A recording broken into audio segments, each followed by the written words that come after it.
Hello students, स्वागत है आप सभी का वोल्कनो आईएएस के डेली करंट अफेयर के डिस्कशन में। तो स्टूडेंट्स, आज का जो करंट अफेयर का जो डिस्कशन है उसे स्टार्ट करें। उससे पहले हम बात करेंगे यूपीएससी प्रीलिम्स 2023 के लिए।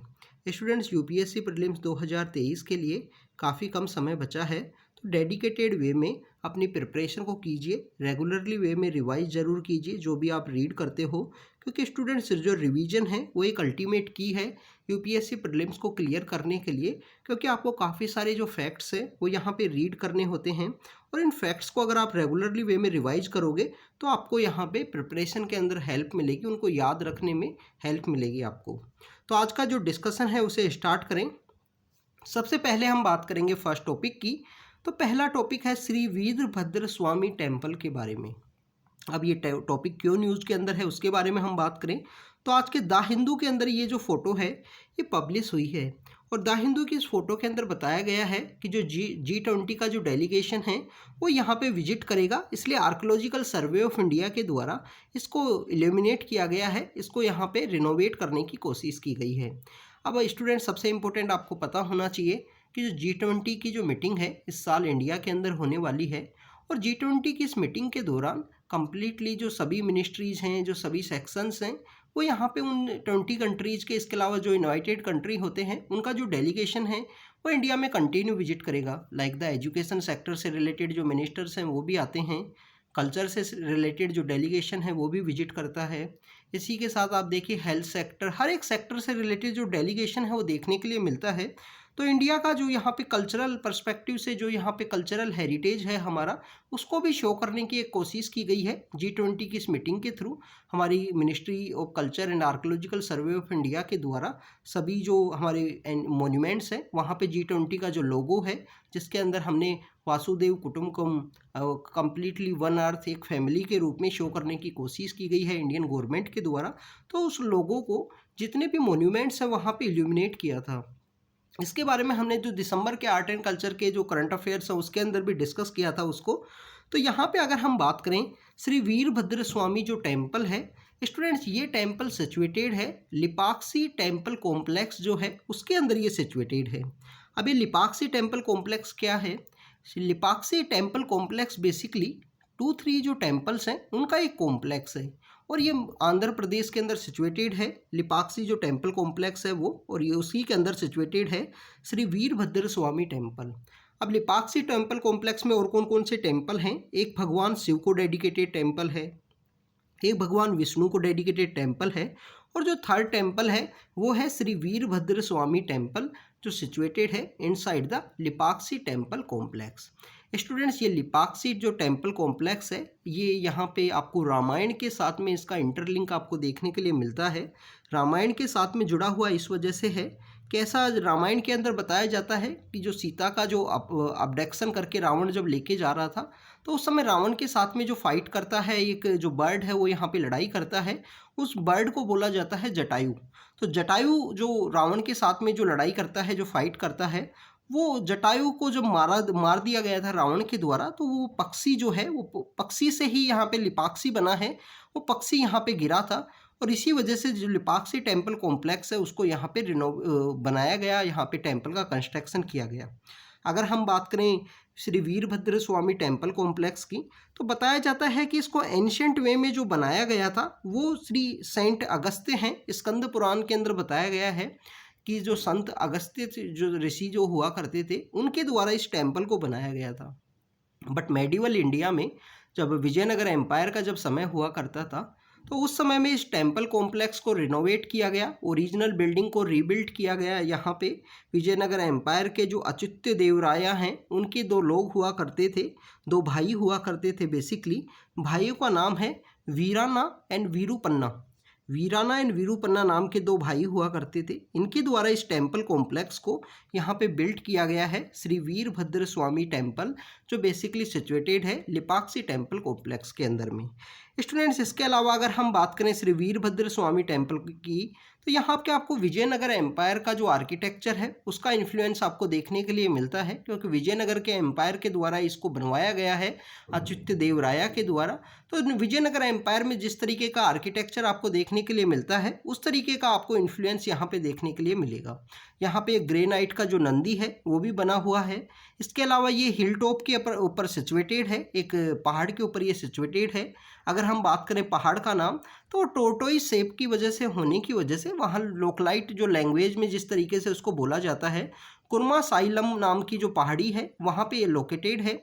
मुराल्स आपको देखने के लिए मिलती हैं। श्री वीरभद्र स्वामी टेम्पल में आपको जो मुराल्स हैं वो देखने के लिए मिलती हैं, क्योंकि विजयनगर एम्पायर के अंदर जो स्नेक से रिलेटेड जो मुराल्स हैं वो यहाँ पे बनी होती हैं। तो जो स्नेक से बनी हुई जो मुराल्स हैं उनको बोला जाता है नागालिंगा। तो नागालिंगा की टाइप की जो मुराल्स हैं वो आपको यहाँ पे देखने के लिए मिलती हैं। फ्रेस्को जो पेंटिंग है वो आपको देखने के लिए मिलती है श्री वीरभद्र स्वामी टेम्पल के अंदर में। अब students, recently Shri Veerabhadra Swamy temple complex को यूनेस्को की जो टेंटेटिव लिस्ट है उसके अंदर शामिल किया गया है 2022 के अंदर। तो आपको ये भी बात पता होनी चाहिए कि 2022 के अंदर इसको जो टेंटेटिव लिस्ट है उसके अंदर शामिल किया गया है। अब हमारे लिए इम्पोर्टेंट ये होता है कि ये विजयनगर एम्पायर के जो रूलर्स हैं उनके द्वारा बनाया गया है। तो विजयनगर एम्पायर कहाँ पे था, कौन कौन उसके राजा हुआ करते थे, क्या उसका इम्पोर्टेंट आर्किटेक्चर है, तो उसके बारे में अगर हम देखें तो स्टूडेंट्स, विजयनगर एम्पायर की अगर हम बात करें तो दो भाई हुआ करते थे, Harihar and Bukka. Harihar and Bukka basically जो MBT है, मोहम्मद बिन तुगलक जो है, उससे ये इंस्पायर हुआ करते थे, उसके साथ ही काम किया करते थे। बट 1336 के समय में ये अपने आप को इंडिपेंडेंट डिक्लेयर करते हैं और विजयनगर नाम का जो एम्पायर है उसे ये इस्टेब्लिश करते हैं हरिहर एंड बुक्का। हरिहर एंड बुक्का के द्वारा विजयनगर एम्पायर को इस्टेब्लिश किया गया। अगर हम टाइम पीरियड की बात करें विजयनगर एम्पायर की, तो 1336 में इनके द्वारा इस्टेब्लिश किया गया था और ये एम्पायर काफ़ी समय तक रूल करता है। 1647 तक का जो समय है उस समय तक ये रूल करेगा। तो आप देखिए कि काफ़ी समय तक रूल किया है। तो डिफरेंट जो डायनेस्टी हैं वो आपको देखने के लिए मिलती हैं।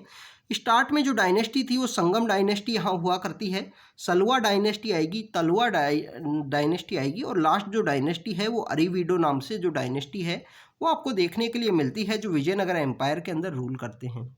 अगर हम बात करें विजयनगर एम्पायर की, तो विजयनगर एम्पायर जैसे तुंगभद्रा जो नदी है जो सदर्न इंडिया में बहा करती है, उसी नदी के बैंक के ऊपर ये एम्पायर सिचुएटेड है। हम्पी के अंदर ये सिचुएटेड था, इनका जो कैपिटल हुआ करता था। इसके अलावा स्टूडेंट्स, और भी जो काफ़ी सारे जो टेम्पल्स हैं वो इनके द्वारा कंस्ट्रक्ट किए गए हैं विजयनगर एम्पायर के द्वारा, वो उनके बारे में भी आपको पता होना चाहिए। काफ़ी बार वो न्यूज़ के अंदर देखने के लिए मिलते हैं, जिसमें विरूपक्षा जो टेम्पल है उसके बारे में आपने ज़रूर सुना होगा, विजयनगर एम्पायर के बारे में। इसके अलावा विजयनगर एम्पायर के ही समय में काफ़ी सारे जो फॉरेन जो ट्रैवलर्स हैं वो विजिट किए थे, जिसके अंदर निकोलस डो कॉन्टी नाम से जो फॉरेनर हैं वो आपको देखने के लिए मिलते हैं। उन्होंने विजयनगर एम्पायर के बारे में एक्सप्लेन किया है। अब्दुल रज्जाक नाम के जो फॉरेन ट्रैवलर हैं वो भी विजयनगर एम्पायर के समय ही विजिट किए थे। इसके अलावा स्टूडेंट्स, आप देखिए कि जो विजयनगर एम्पायर है, विजयनगर एम्पायर से रिलेटेड एक इंस्क्रिप्शन है भीतरगुंता नाम का जो इंस्क्रिप्शन है, उस इंस्क्रिप्शन के अंदर विजयनगर एम्पायर की एक डायनेस्टी के बारे में बताया गया है। उनके बारे में उनके कौन राजा हुआ करते थे, उसके बाद में कौन यहाँ पे युवराज हुआ करते थे, तो उस सब के भीरगुंता नाम का जो इंस्क्रिप्शन है उसके अंदर एक्सप्लेन किया गया है विजयनगर एम्पायर के बारे में। अगर हम बात करें विजयनगर आर्किटेक्चर की, कि विजयनगर का जो आर्किटेक्चर हुआ करता था वो यहाँ पे किस तरीके से हुआ करता था, उसकी अगर हम बात करें स्टूडेंट्स, आपको आर्किटेक्चर के अंदर जो सेक्युलर कॉन्सेप्ट है वो आपको देखने के लिए मिलता है, क्योंकि विजयनगर का जो आर्किटेक्चर है वो लिटिल बिट यहाँ आपको जो इस्लामिक आर्किटेक्चर है उसके साथ में इन्फ्लुएंस आपको देखने के लिए मिलता है। सो सेक्युलर कॉन्सेप्ट आपको विजयनगर एम्पायर के अंदर जो आर्किटेक्चर है उसके अंदर देखने के लिए मिलेगा। अगर हम बात करें इनके टेम्पल के जो कंस्ट्रक्शन की, विजयनगर एम्पायर के जो टेम्पल हैं उनको कंस्ट्रक्ट किया जाता था, तो आपको जो द्रविड़ स्टाइल ऑफ आर्किटेक्चर है उसके अंदर लिटिल बिट मॉडिफिकेशन करते हुए इन्होंने विजयनगर आर्किटेक्चर के विजयनगर के लोगों के द्वारा अपना एक आर्किटेक्चर डेवलप किया गया, जिसके अंदर वो लोकल जो ग्रेनाइट है उसको वे यूज किया करते थे। जो बादामी के जो चालुक्याज है वहाँ से ग्रेनाइट को लेके आया करते थे। स्टूडेंट्स ग्रेनाइट को इस वजह से यूज़ किया करते थे क्योंकि वो बिल्डिंग का ड्यूरेबिलिटी है, जो टाइम है उसको ये फिक्स करता है। काफ़ी समय तक, जो लंबे समय तक वो आपको जो बिल्डिंग है वो देखने के लिए मिल सकती है। इवन मोटर्स को ये यूज़ किया करते थे, जो बनाने के लिए जो सपोर्टिंग मटेरियल है वो इसको यूज़ किया करते थे, जो भी बिल्डिंग कंस्ट्रक्शन का जो मटेरियल है। कल्याण मंडपा नाम का एक कॉन्सेप्ट है वो आपको देखने के लिए मिलता है, जो डिवाइन मैरिज के लिए यूज़ किया जाता है। अभी कल्याण मंडपा से रिलेटेड ही यूपीएससी ने 2019 के समय एक क्वेश्चन पूछा था। 2019 के समय यूपीएससी के द्वारा क्वेश्चन पूछा गया कि बिल्डिंग के अंदर आपको कल्याण मंडपा नाम का जो कॉन्सेप्ट है वो देखने के लिए मिलता है टेम्पल के कंस्ट्रक्शन के अंदर, और ये कौन से जो डायनेस्टी है, कौन सा जो किंगडम है उससे रिलेटेड है। तो इसका राइट आंसर होगा विजयनगर एम्पायर के द्वारा। तो 2019 के समय ही ये क्वेश्चन पूछा गया है। तो स्टूडेंट जब भी टेम्पल आर्किटेक्चर को आप रीड करो तो उससे रिलेटेड जो इम्पोर्टेंट एस्पेक्ट्स हैं उनको आप ज़रूर से स्टडी कीजिए, क्या इम्पोर्टेंट है। आप देखिए कि यहाँ पे जो नृत्य का एक जो पिलर्स का एक होल है वो भी देखने के लिए मिलता है विजयनगर एम्पायर के समय में आपको। तो हर एक डायनेस्टी का जब भी आप रीड कीजिए आर्किटेक्चर को, तो इम्पोर्टेंट जो एस्पेक्ट्स हैं, इम्पोर्टेंट कैरेक्टरिस्टिक फीचर है, उनको आप ज़रूर से रीड करना। स्टूडेंट्स अगर हम बात करें नेक्स्ट टॉपिक की, नेक्स्ट टॉपिक है साइमल्टेनियस इलेक्शन से रिलेटेड। साइमल्टेनियस इलेक्शन से रिलेटेड ये टॉपिक आपको कंटिन्यू न्यूज़ के अंदर देखने के लिए मिलता है, और ये दिल्ली हाई कोर्ट से रिलेटेड एक केस से रिलेटेड ये न्यूज़ के अंदर था, द हिंदू के अंदर में। तो साइमल्टेनियस इलेक्शन होते क्या हैं और क्यों इनको करवाना ज़रूरी है, सबसे पहले तो आपको ये पता होना चाहिए। स्टूडेंट साइमल्टेनियस इलेक्शन का मीनिंग ये है कि जो हमारे स्टेट असेंबली के जो इलेक्शन होते हैं और जो हमारे जनरल इलेक्शन होते हैं, जनरल इलेक्शन बेसिकली जो लोकसभा के लिए इलेक्शन 5 साल के अंदर हमारे यहाँ इलेक्शन कमीशन ऑफ इंडिया के द्वारा कंडक्ट कराए जाते हैं। तो ये दोनों इलेक्शन साइमल्टेनियस वे में यहाँ पे कंडक्ट कराया जाए। अब इसके बिहाइंड में रीज़न ये है कि मॉडल कोड ऑफ कंडक्ट नाम का एक कॉन्सेप्ट है, जिसको आचार संहिता आप बोलते हैं हिंदी के अंदर। तो मॉडल कोड ऑफ कंडक्ट लगा दी जाती है जब भी किसी स्टेट के अंदर यहाँ पे आपको इलेक्शन देखने के लिए मिलता है। आप देखें कि प्रेजेंट समय में हमारे जो नॉर्थ ईस्ट के जो स्टेट्स हैं उसके अंदर इलेक्शन चल रहे हैं। तो हमारी जो गवर्नमेंट है उसके द्वारा, जो इलेक्शन कमीशन ऑफ इंडिया के द्वारा यहाँ पे मॉडल कोड ऑफ कंडक्ट जिस दिन नोटिफिकेशन जारी होता है उसी दिन लग जाती है। मॉडल कोड ऑफ कंडक्ट लगने की वजह से गवर्नमेंट के द्वारा कोई भी जो स्कीम है वो यहाँ पे प्रपोज नहीं की जा सकती, उस स्कीम को इन स्टेट्स के अंदर इम्प्लीमेंट नहीं किया जा सकता, क्योंकि free and fair election conduct कराना ज़रूरी है। क्योंकि अगर एक गवर्नमेंट है किसी भी पार्टी की, उसके द्वारा यहाँ पे कोई स्कीम है उसको इम्प्लीमेंट किया जाता है, पीपल सेंट्रिक कोई स्कीम है या लोगों को कोई बेनिफिट देने का कोशिश की जा रही है, बेनिफिशरी एक वोटर है उसको अपनी तरफ अट्रैक्ट करने की कोशिश की जा रही है, तो वो यहाँ पर नहीं लगाई जा सकती। स्टूडेंट्स ऐसा बताया जाता है हर 6 मंथ के अंदर आपको यहाँ पे इलेक्शन देखने के लिए मिलते हैं। 6 मंथ हर एक साल में 2 बार आपको कोई ना कोई स्टेट असेंबली के जो इलेक्शंस है वो देखने के लिए मिलते हैं। इस वजह से कहा जाता है कि जो साइमल्टेनियस इलेक्शंस है उनको कंडक्ट कराया जाए, और एक साथ इलेक्शन ख़त्म हो यहाँ पे अगर कंडक्ट होते हैं तो 5 साल के लिए गवर्नमेंट के पास टाइम है विदाउट एनी रेस्ट्रिक्शन। कोई भी मॉडल कोड ऑफ कंडक्ट का जो समय है वो यहाँ पे नहीं होगा, क्योंकि हर एक स्टेट असेंबली के अंदर आपको जो लोकल इलेक्शन है, जो पंचायती राज इलेक्शन और अर्बन लोकल बॉडीज़ की जो इलेक्शन है, तो उसके समय भी मॉडल कोड ऑफ कंडक्ट लगता है। एमसीसी उस समय भी इम्प्लीमेंटेशन में आता है, तो उस समय भी स्टेट गवर्नमेंट है वो अपने वर्क नहीं कर सकती है। तो साइमल्टेनियस इलेक्शन का जो कॉन्सेप्ट है इंडिया के अंदर बेसिकली 1967 तक ये देखने के लिए मिलता है। 1967 के बाद में ऐसा हुआ कि कुछ स्टेट असेंबलीज़ के अंदर बेसिकली वो डिजोल्व कर दी गई 68 के समय में। और डिजोल्व होने के बाद में स्टूडेंट्स आपको पता है कि अगर एक बार कोई सरकार चुन के आती है तो 5 साल का जो टाइम पीरियड है उसका फिक्स होता है, 5 साल के लिए वो यहाँ पे गवर्नमेंट चलाएंगे। आप देखिए कि राजस्थान, मध्य प्रदेश और 5 स्टेट ऐसे हुआ करते थे, जिसमें राजस्थान है, मध्य प्रदेश है, छत्तीसगढ़ है, इन 5 और दिल्ली है। दिल्ली बेसिकली स्टेट तो नहीं है पर वहाँ पे लेजिस्लेटिव असेंबली होने की वजह से इन 5 स्टेट्स के अंदर कंटिन्यू इलेक्शन हुआ करते थे। Just before the Lok Sabha election से 6 महीना पहले इनके इलेक्शन हर साल कंडक्ट होते थे। बट 2014 के समय में दिल्ली के अंदर क्लियर मैंडेट नहीं आया, तो आप देखिए कि उसका टाइम पीरियड चेंज हो गया। वहाँ पे फिर 1 साल बाद में इलेक्शंस दोबारा कंडक्ट हुए और अब दिल्ली के जो इलेक्शंस है वो सेपरेट वे में यहाँ पे कंडक्ट किए जाते हैं। अलग से इनका टाइमिंग इस तरीके से चेंज हो जाता है किसी भी स्टेट असेंबली का। अगर हम बात करें कोई भी स्टेट असेंबली यहाँ पे इलेक्ट होकर आती है कोई भी सरकार, तो उसको 5 साल चलाने का यहाँ पे मौका मिलता है। आर्टिकल 172 और लोकसभा के अंदर आर्टिकल 82 यहाँ पे गारंटी करता है कि 5 साल के लिए आप है यहाँ पे जो सरकार है वो चला सकते हो। अगर हम बात करें साइमल्टेनियस इलेक्शन की, तो सबसे पहले इलेक्शन कमीशन ऑफ इंडिया के द्वारा इसको रेफ़र किया गया था अपनी एक एनुअल रिपोर्ट के अंदर में। बाद में जो लॉ कमीशन है उसके द्वारा भी बताया गया कि आपको यहाँ पे जो साइमल्टेनियस इलेक्शन है वो कंडक्ट करवाने चाहिए। कुछ इससे रिलेटेड कंसर्न भी हैं स्टूडेंट्स। कंसर्न्स ये हैं कि हमारे यहाँ पे इलेक्शन कमीशन ऑफ इंडिया के पास खुद का कोई स्टाफ नहीं होता है और मैक्सिमम जो गवर्नमेंट के जो टीचर्स हैं उनको वो हायर करते हैं। ऑल ओवर इंडिया अगर इलेक्शंस कंडक्ट कराने हैं एक साथ आपको स्टेट असेंबली के भी और जो हमारे जनरल इलेक्शन है लोकसभा के भी, तो उसके लिए आपको जो सिक्योरिटी का जो स्टाफ चाहिए उसके लिए भी आपको रिक्रूटमेंट करने की ज़रूरत है। काफ़ी सारा जो सिक्योरिटी का स्टाफ है वो चाहिए।